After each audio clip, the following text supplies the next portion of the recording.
दोस्तों आदाब अर्ज़, मैं नीस अहमद खान हिंद वॉइस से आपसे मुखातिब हूँ। पहले राज्यसभा से पत्ता कटा, फिर लोकसभा से भी उनको धता बता दिया गया। यानी वही हालत हुई हमारे मुख्तार अब्बास नकवी साहब की, न खुदा ही मिला न विसाले सनम, न इधर के रहे न उधर के रहे। जब राज्यसभा से टिकट कटा था तो उनको बड़ी उम्मीद दी गई थी कि रामपुर से उनको टिकट दिया जाएगा, लेकिन रामपुर से जो घनश्याम लोधी को टिकट मिल गया, जो अभी सपा छोड़कर भाजपा में शुद्धिकरण के लिए दाखिल हुए थे। इनको टिकट नहीं दिया गया। हालांकि बहुत पुराने भाजपाई हैं, सिंघल फैमिली से इनका बड़ा ताल्लुक़ रहा है। अशोक सिंघल वगैरह की जो बड़ी फैमिली है, जिन्होंने विश्व हिंदू परिषद की दागबिल रखी और भी बीजेपी के तमाम ऑफशूट में शामिल रहे। बाबरी मस्जिद में जो डेमोलिशन के बाद जो भी चीज़ें हुई हैं उसमें बड़े सक्रिय रहे। अब तो रहे नहीं, वो स्वर्ग सिधार गए। उनसे इनका बड़ा गहरा संबंध है, कोई मुख्तार अब्बास नकवी का। लेकिन इस बार ये चूक गए। पहले रामपुर से जीते थे, रामपुर से एक बार जीते, उसके बाद ये रामपुर से हारते रहे। अब इनको राज्यसभा में लाया गया था, राज्यसभा से लाके इनको अल्पसंख्यक आयोग का इनको मिनिस्टर बनाया गया। इन्होंने जैसा काम किया वैसा तो आप देख ही रहे। इन्होंने काम कम किया, स्तुति ज़्यादा की है। जो भी चीज़ हुई मोदी जी के ऊपर मोहर लगा दी कि काम मोदी जी के ऊपर हुआ, मोदी जी ने करा है, मोदी जी बड़े भले आदमी थे। हाँ, इन्होंने एक जो हुनर हाट लगाई है जगह जगह, वो बड़ी अच्छी थी।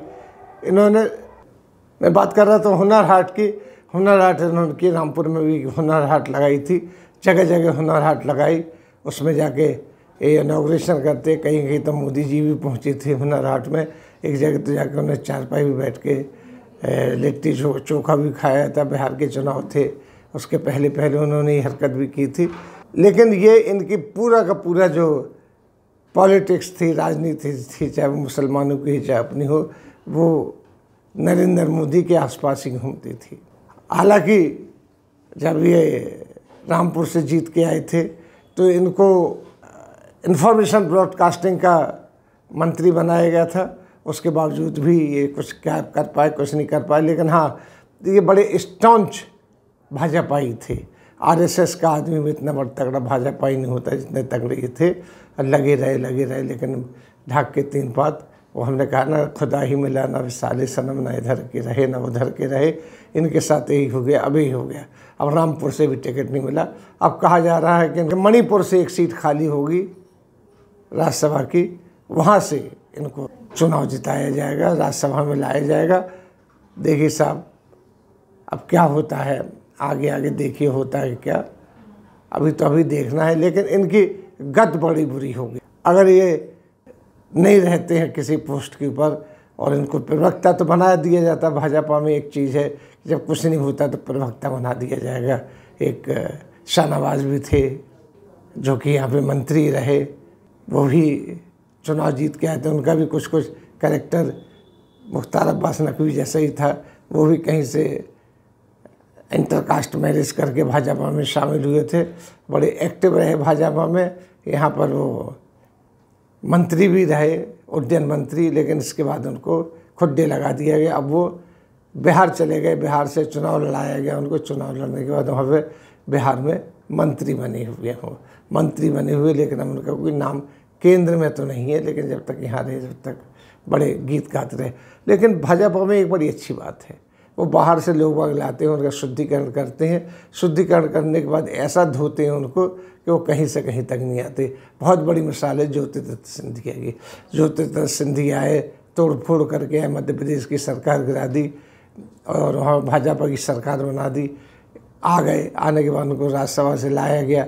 राज्यसभा से लाने के बाद उनको उड्डयन मंत्री बनाया गया, नागरिक उड्डयन मंत्री बना दिया गया। लेकिन ऐसा मंत्रालय दिया गया न जिसके पास हवाई जहाज थे, न जिसके पास हवाई अड्डे थे। बिल्कुल अब उनको ड्रोन उड़ाते दिखते हैं, कहीं के पतंग उड़ाते दिखते हैं। वो यही काम रह गया। पार्लियामेंट जाते हैं, पार्लियामेंट में जब कांग्रेस में थे तो बड़े बढ़ चढ़ के बोलते थे, राहुल गांधी के बगल में बैठते थे। अब उनकी हमें कोई फ़ोटो न मोदी जी के बगल में आती है, न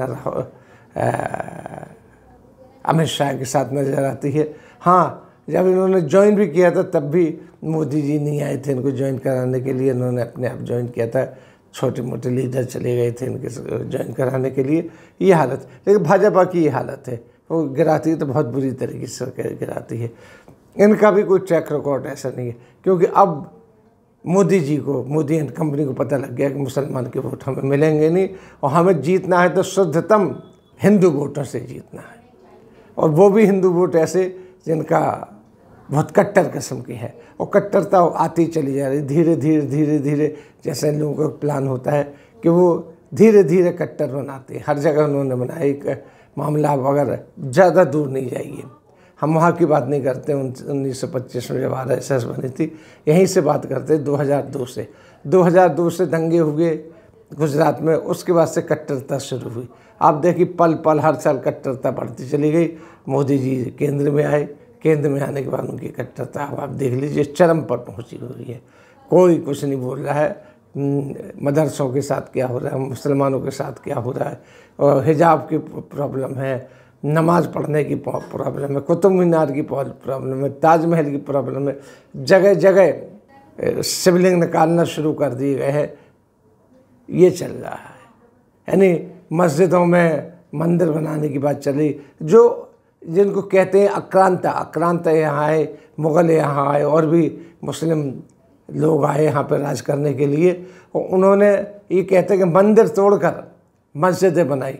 अब ये मस्जिद तोड़कर क्या बनाएंगे ये समझ में नहीं आता है। वही चीज़ दोहराई जा रही, इतिहास फिर से दोहराया जा रहा है, इतिहास की किताबें बड़ी बदली जा रही हैं। हर जगह आप देख लीजिए, जो RSS और के कट्टर लोग थे उनको पाठ्यक्रम में लाया जा रहा है, और दूसरे लोगों को हटाया जा रहा है। भगत सिंह तक को हटा दिया गया कर्नाटका में पाठ्य पुस्तकों से। इससे बड़ी क्या बात होती है। ये गांधी जी को ला रहे हैं अपने साथ, ये सरदार पटेल को ला रहे हैं अपने साथ, ये हर किसी को ला रहे हैं अपने साथ। क्यों ला रहे हैं? जबकि सरदार पटेल कितने कट्टर कांग्रेसी थे, और कट्टर एंटी RSS थे, और सांप्रदायिकता के खिलाफ थे। वो उन्होंने RSS के ऊपर सबसे पहले वो थे जिन्होंने बैन लगाया था, फिर अपनी शर्तों पर उन्होंने वो बैन खोला था। ये लोग कहते हैं कि नेहरू जी ने खुलवाया था, गलत बात है। सरदार पटेल ने खुद खोला था वो, और इनके कहने पे खोला था। जब ये लोग राजी हो गए थे उनकी बातों में कि हम संविधान भी लाएंगे और कोई ऐसी हरकत नहीं करेंगे जो देश हित में ना हो। तो भाजपा का ये बहुत पुराना एक कार्यक्रम रहा है। अब उसके कार्यक्रम में जो भी फंस जाए, और जो भी फंसने के बाद इस तरीके से होता रहता है। एक सरेश वाला हुआ करते थे अब थे, वो मोदी जी के बड़े करीब तक कहा जाता था कि वो मोदी जी को जिताने में उनका बहुत बड़ा हाथ है, मुसलमानों को उनके साथ मिलाने का बड़ा बहुत हाथ है।